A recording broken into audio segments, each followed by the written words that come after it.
Hello, and welcome to another Rangaroo unit of the week. And today we're taking a look at the YAK 9B cluster bomber available to the 26 Guards Division. The YAK 9 was first into service in late 1942. It would be an improved model over the YAK 7 that was designed to counter the Messerschmitt 109s and Focke-Wulfs 190s, which were flying over Soviet airspace at the time. It was a rather decent plane as a fighter, as it was rather maneuverable, as it could keep up with the 109s and Focke-Wulfs in a dogfight. The main issue, however, was its rather lackluster armament, with only one 20mm cannon and one 50 caliber machine gun. It wouldn't just be used as a fighter, however, they'd also purpose it for light bomber roles as well as anti-tank roles. In-game, the YAK 9B is a 150-point cluster bomber available to the 26 Guards Division, and it has 3 weapons. So you got the aforementioned cluster bombs, there's 96 of them. They're all pretty standard cluster bombs, they fall from the sky, hopefully they hit the top of a tank, and the tank will cease to exist. That's pretty good.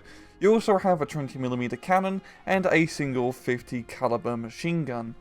It's not the best air armament, but it's something. If we pop down to the miscellaneous stats, it goes 520 km an hour, has normal optics, good agility, but bad resilience. In battle, the YAK 9B is a cluster bomber. It's gonna do cluster bomber things, which is drop cluster bombs on top of tanks and watch them explode all of armoured vehicles. It doesn't have to worry about side or frontal armour because it just hits the top armour.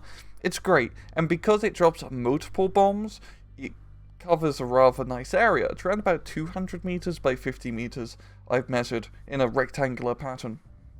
And so if there's a huge clump of armored vehicles, you can knock them all out in one bomb and run, which is a fantastic way to punish your opponent for having too many panzers close together. There is a problem, however, a pretty big problem with the YAK 9B cluster bomber, is that it's a 50-50 chance that the bombs are actually going to hit. Because it covers such a large area, the bombs don't actually cover that entire area. There are gaps in it. So sometimes you can drop the bombs and they're all just gonna miss the tank by just a few meters and it's still gonna survive. As you're seeing by the clips here, these vehicles are pretty lucky.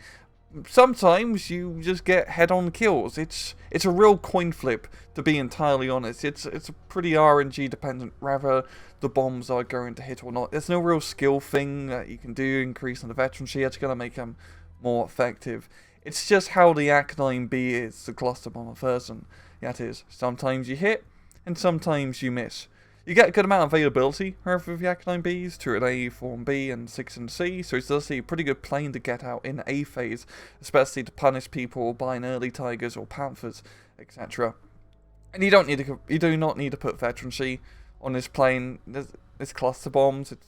An idiot can just press a button and the bombs will drop out the, I was going to say bomb bay, but it's underneath the rings. But yeah, that's YAK 9B.